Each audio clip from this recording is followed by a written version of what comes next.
এই এখন আর Bangladesh cricket board এটা নাই, এটা হয়ে গেছে হচ্ছে বাপের দোয়া ক্রিকেট বোর্ডে পরিণত হয়েছে, যেভাবে দখল করা হয়েছে। সংসদে এমন বিস্ফোরক মন্তব্য করে জ্বর তুলেছে হাসনাত আব্দুল্লাহ।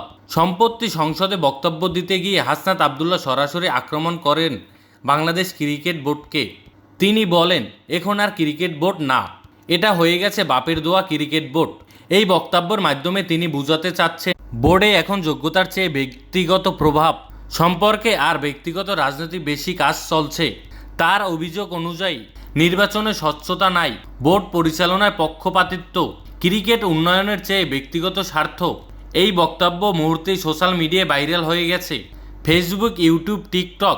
এখন একটাই প্রশ্ন, আসলেই কি বিসিবি এখন বাপের দোয়া বোর্ড হয়ে গেছে?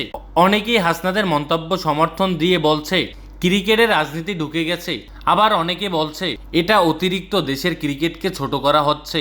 অর্থাৎ পুরো বিষয়টা এখন দুই ভাবে গিয়ে বিভক্ত হয়ে গেছে।